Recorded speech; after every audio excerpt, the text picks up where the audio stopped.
Another episode of the Successful Driver podcast. Thank you all so much for listening, for watching. Really appreciate it. This is going to be a fun episode today. It's one, we try to talk to CVSA every year, and we are again this year as well. We got Jeremy Disbrow. You are the Roadside Inspections Specialist over at CVSA. Thank you so much for joining us today. Yeah, you're welcome. I'm happy to be here. Can I just get a little bit info about your background in the trucking industry?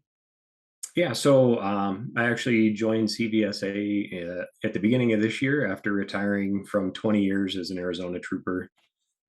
So I have a law enforcement background, and I also have an investigative background with commercial vehicles and instructing federal courses as well. Oh man, so you've seen some things.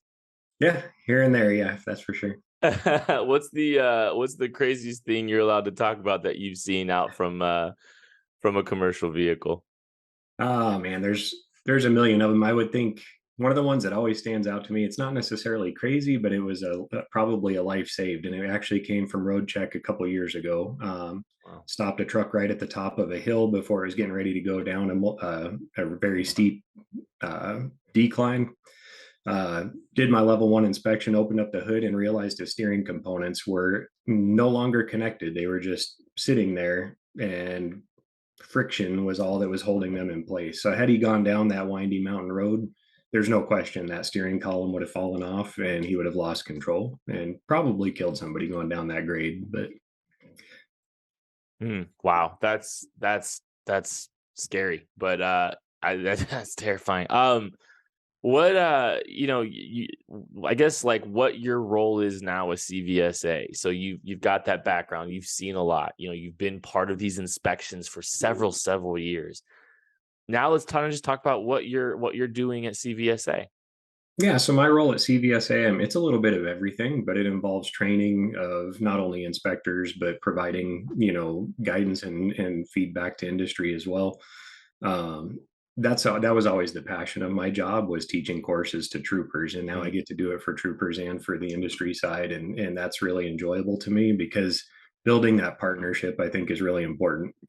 And I've never been a fan of the us against them kind of attitude. I like working together in partnership, and that's what we do now. So training is a big part of it. Also, focusing on the driver side of inspections is kind of my specialty. So I like doing logbooks and ELD type questions, um, as well as road check, which is assigned to me also, and that's always been a passion of mine. It's a great enforcement campaign and a great educational outreach campaign. So. Absolutely. So let's talk a little bit about International Roadcheck this year. When is it, and what is the point of emphasis? Yeah, so this year it falls on May 16th through the 18th. It's a 3-day, 72-hour campaign. The focus this year, it changes every year based on what we discovered from previous years. So this year's focus is primarily on ABS, or automatic or anti-lock braking systems. And the other part is on cargo securement. Those are our two kind of hot button issues that we experienced last year. So yeah, so was you just seeing a spike in instances for those? Was that the reason that the emphasis came about? Yeah, the way they determine that is the International Roadcheck Committee gets together every year, actually a couple times a year at least, and analyzes the data from the previous year. So it's not just kind of pulled out of a hat. They look at the data from the previous year. They determine what the highest frequency of violations were. And in this case, braking has traditionally been number one for the last few years, at least. So they're focusing on braking, and anti-lock brakes is a huge part of that gets overlooked a lot of the time. So that's a big part.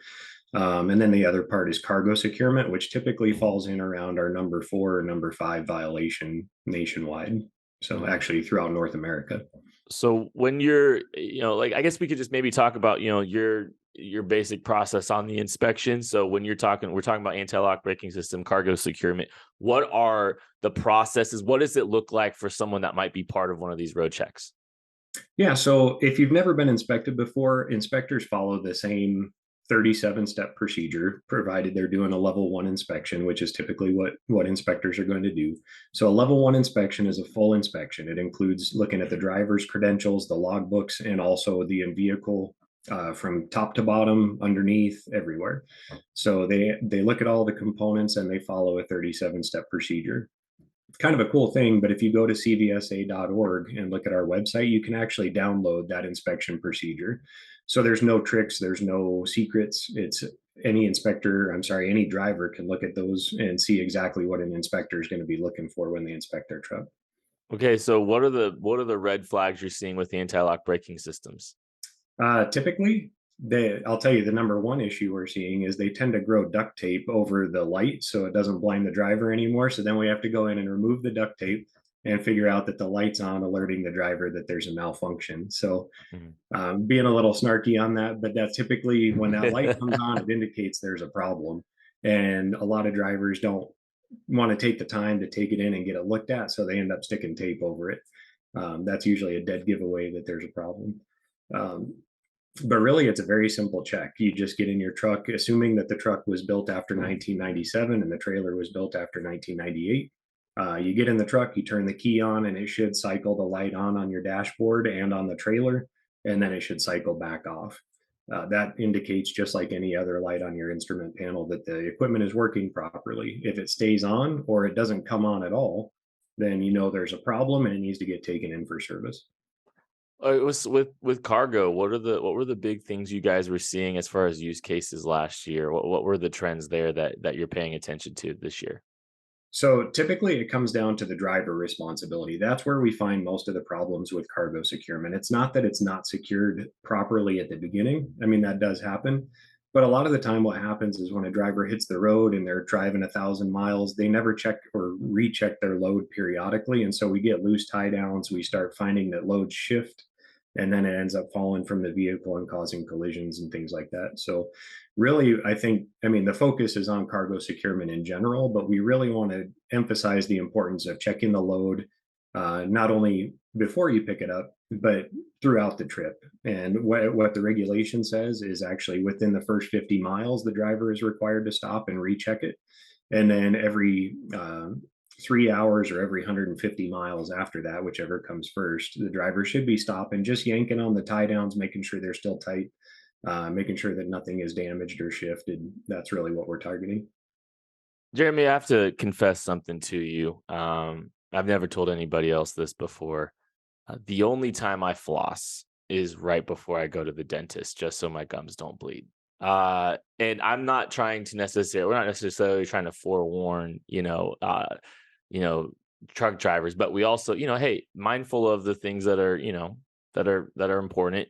Obviously, we're having this conversation, but what are the things that a driver can do to prepare for one of these inspections? Not necessarily just to make sure they're compliant, but what's going to help that process when you finally get to it? Well, I'm glad to hear your dental practice is the same as mine. So I frantically floss right before I go every time too. So um, and that just makes it worse because they know you did it, right? And Right. the same, actually, it's actually a really good analogy because the same carries over on the enforcement side. You can tell when somebody, tries to get their truck in order in 10 minutes versus taking care of their truck long term, right? So it's actually a really good analogy on that. I might steal that from you. But um, really, what we're looking for is proper pre-trip inspections. That's what it comes down to. Road check, let me tell you right now, road check is not designed to be a gotcha detail. It's not designed to mess with people. It's announced for a reason. It's to create awareness and try to create a safety environment and a safety mindset for drivers, for enforcement, for everybody. So that's really the target. And there's no real tricks. Like I said, the 37-step procedure is on our website. You can look at it, you can see what's going to be inspected. And coincidentally, it's very similar to what you learn when you get your CDL Mm. to do a proper pre trip inspection. So I know it goes without saying, but a proper pre trip inspection is really the key to it. Making sure you actually get out, get your fingers on the components, give the bolts and nuts and everything a twist with your hands, make sure they're tight, look for cracks, look for damage, look for bad tires.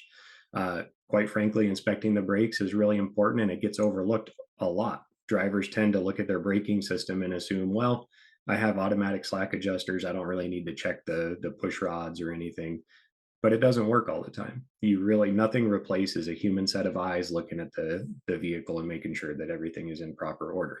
And if it is, and you take care of the little stuff as it comes up, you won't have big stuff. You won't have to be placed out of service. You won't have issues. So really just taking the time to do a proper inspection is critical to it.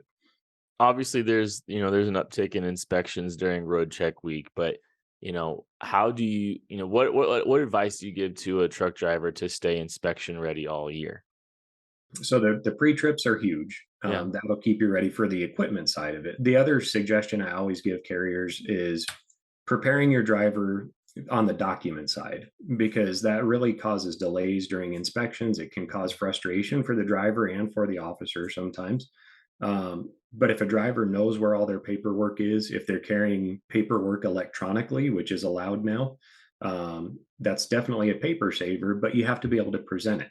And Mhm. that means if you put it on your tablet, you need to be able to show that tablet to the inspector. And the quicker you can do that and the more it appears you have your things in order, the smoother the inspection is going to go. Same with ELDs. A lot of drivers, they just let the ELD run their hours of service for them, but they don't really know how to transmit their logs. They don't know how to navigate the system. So just tinkering with it and practicing with it and learning how to transmit your logs when the officer requests it is a huge time saver. And it shows you take pride in your job and that you know what you're doing.